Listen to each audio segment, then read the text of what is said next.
Wala pang nagagawang off-season transactions ang Los Angeles Lakers hanggang ngayon. Pero may mga bigating pangalan pa rin sa free agency na pwedeng makatulong sa championship aspirations ng Lakers. Sa lahat ng aspeto na kailangan, may best available talent. Pero syempre bago yan, palike naman ng ating video bilang suporta. Unahin natin sa matagal ng big man problems para may katuwang si Davis. Isa sa best option ngayon sa market ay si Bismack Biyombo. Solid veteran big man na magaling sa shot blocking at rebounding na pwedeng maging off-the-bench partner ni AD. Offensively, di rin naman siya kailangan, pero defensively, solid additional boost sa Lakers. Pangalawa, si Darius Bazley na binitawan ng Jazz. Time and time again mga idol believer ako ng potential nitong si Bazley, especially ang kanyang fit sa Los Angeles. Lanky big man na grabe ang reach at athleticism para i-complement si LeBron at AD. Isa siya sa mga best available defenders sa free agency ngayon. Bata pa at dinedevelop na rin ang kanyang outside shooting.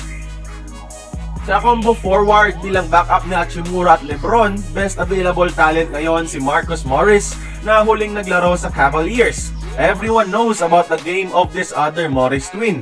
Complements LeBron with his outside shooting at higit sa lahat, if sinusubaybayan niyo siya, you know he is a bucket machine.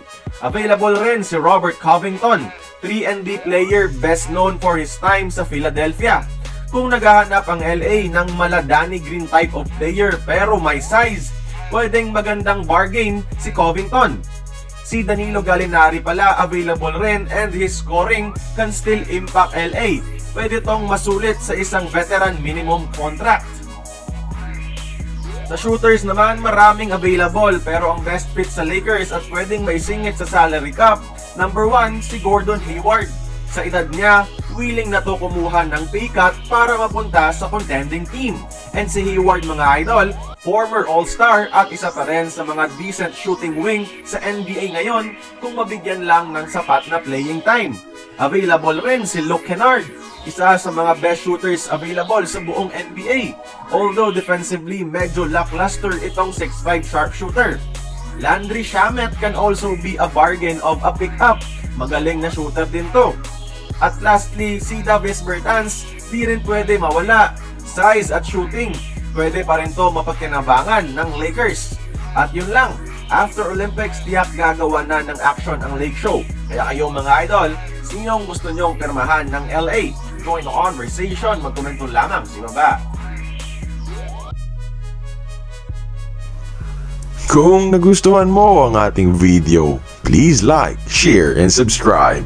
I-follow mo na rin ang ating social media platforms for more exclusive sports content. Until then, this has been Courtside Buckets. See you on the next one.